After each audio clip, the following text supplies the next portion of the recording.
Olá pessoal, tudo bem? Meu nome é Alex Vargas e hoje eu vou te mostrar aqui na tela do meu computador como que eu faço um faturamento de uma média aí de 100 mil reais por mês. Dela.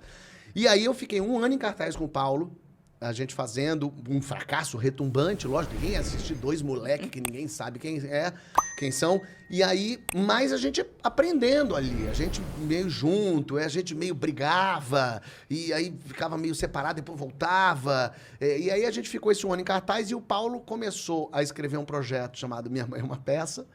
E o Maurício Sherman foi assistir a espetáculo e me chamou para escrever para Globo.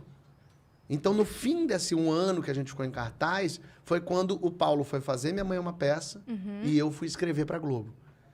E aí, os nossos caminhos tomaram outros rumos. Assim, lógico. 2006? Isso foi 2006. E aí foi, em 2006, o Paulo começa a ensaiar a peça. Eu fui no ensaio geral, imagina, eu era muito amigo, eu li a peça e tal. E eu fui lá escrever. E em 2006 foi quando eu estava já uns 6 meses lá no Zorra Total, escrevendo Zorra Total, que foi um momento que eu odiava assistir o Zorra Total. Eu achava muito ruim aquilo. Eu não tinha a menor graça. Eu tinha até uma raiva daquilo. Mas aí quis o destino falar, você tem raiva? Não quer escrever aqui não, Melinda? E aí eu pensei, pô, talvez seja um bom lugar para eu entrar na Globo, ganhar meu dinheiro finalmente, poder exercitar. Porque quando a gente ainda é jovem, a gente tem uma prepotência de achar que a gente é o melhor, que a gente escreve maravilhosamente bem. E foi no Zorra, que tinham ali 25 roteiristas, que eu descobri como escrever em grupo. Como respeitar o outro. Porque quando você acha que você tem a melhor ideia, aí você descobre que tem pessoas que têm ideias melhores que a sua, tem pessoas que pegam a sua ideia e melhoram ela. Vocês escrevem em grupo pro mesmo quadro? Pro mesmo quadro. A gente escrevia, a gente tinha, todo mundo dava ideias, e aí iam 3, 4 para o mesmo quadro. E aí escrevia Lady Kate, escrevia... Na verdade, quem vai escrever o quadro, ele só desenvolve a ideia que foi tida meio que na reunião do grupo, né? Exato. E aí eu tomava sempre... Eu tinha 21 anos, ali 22. Eu tomava a frente do computador, que eu sempre fui meio metido a organizar as coisas, sempre fui meio produtor. Mas eu tinha uma velocidade de ouvir todo mundo falando e colocando ali no computador as ideias de todo mundo. E fui aprendendo que tem dia que você não tem ideia boa e que os outros têm ideia melhor. Tem ideias horríveis do outro que você não pode falar, mas isso é um lixo. Você tem que... Como é que eu tiro desse pântano a florzinha? Como é que eu reciclo isso? Isso, mas é um super aprendizado, assim, de você não jogar fora tudo que todo mundo tá falando. E também pode ter uma puta ideia que só não entra pra TV. Também que é uma tem ideia isso, que não cabe exatamente. Na TV. E até porque é político também, aquilo ali. Você, as pessoas que têm que gostar de você para aceitarem a sua ideia, para toparem fazer a sua maluquice. E aí eu contando isso, eu sempre contei muita história, sempre falei assim. E o meu chefe era o Cláudio Torres Gonzaga, ele era o redator final do Zorra Total. E eu lembro desse dia que ele falou, isso foi, sei lá, setembro, ele falou, Fábio, vai voltar o Comédia em Pé, sabe o que é isso? Eu falei, não faço ideia, ele é um grupo de stand-up, sabe o que é isso? Eu falei, não sei o que é isso.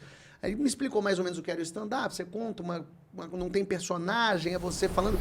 E eu falei, eu acho que eu já escrevi um negócio assim, vou te trazer amanhã. E aí eu escrevi à mão, eu trouxe para ele um texto sobre gente chata que eu tinha escrito, que eu não sabia o que era. Porque não era um personagem... Meu Deus, o seu chato, você tem um chato seu. Mas não é. Surgiu daí o chato. Daí. E aí eu tinha esse texto que eu não sabia o que era. Eu falei pra ele, vê se é isso. Ele leu e falou, isso é stand-up. Decora e no final de outubro a gente vai ter uma apresentação. Se apresenta lá. Meu Deus, eu tô passando. Falei, tá bom. E aí eu peguei aquele troço de gente chata e aí decorei, cheguei lá de bermuda e chinelo. O Cláudio falou, como é que você tá de chinelo? Falei, mas o que tem? Ele falou, você não pode fazer de chinelo. E foi nesse dia que, então, eu só me apresentei de chinelo para sempre. E aí eu fiz a apresentação ali. O povo riu. O povo se divertiu e eu adorei fazer. Foi muito legal fazer um texto meu. Você voltou a ideia, na sua mente, a plateia do Jô? A plateia rindo? Um pouco. Na verdade, eu tava ali... Nesse dia eu tava nervoso. Muito mais que no Jô. Porque Caramba, no Jô jura? eu tinha certeza do que eu tinha na mão. Já entendi. tinha feito, né, Ali várias vezes. ali não. Então aí eu fiz a plateia rir, o pessoal no final, muito divertido, muito legal. E aí o Cláudio falou, a gente vai fazer em novembro de novo mais uma apresentação. Muda o texto. 2006 isso ainda? 2006, novembro. Caramba. E aí ele falou, e era só amigo na plateia, porque óbvio, ninguém ia assistir aquilo ali. Era o Paulo Carvalho, o Cláudio Torres Gonzaga, o Niso Neto, o Fernando Caruso, que era muito famoso. O stand-up tava prematuro ali, né? Muito. E aí eu fiz essa apresentação a segunda vez, em novembro, e o Cláudio falou, consegui um esquema. Da gente, em dezembro, toda quarta-feira tem um bingo, que era do lado da minha casa. Tem um bingo que eles chamaram a gente para pagar, sei lá, 500 pila para nós, para a gente fazer uma distração lá pro pessoal que tá apostando. Vamos fazer toda quarta-feira lá, faz os textos que você já tem, inventa uns outros. E a gente começou a fazer, os amigos e as pessoas estavam rindo. E aí o Cláudio falou, então, ó, ano que vem a gente entra em cartaz. Em janeiro, a gente vai estar Laura Alvim toda quarta-feira e sexta e sábado no Grandes Atores. Então eu digo que eu comecei a fazer stand-up em 2007, quando eu então entendi o que era, escrevi texto e comecei a fazer.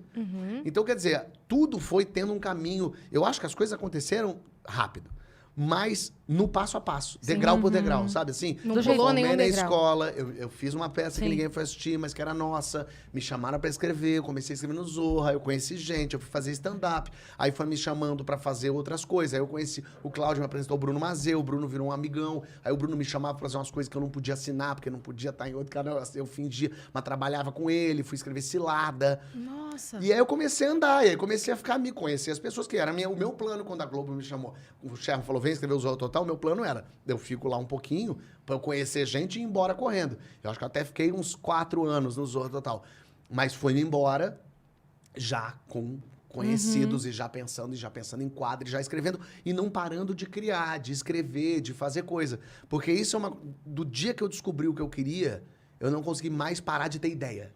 Eu tenho ideia sem parar. É uma agonia, uma aflição. Eu acho que é por isso que eu tenho psoríase. A psoríase é o corpo produzindo mais célula do que precisa.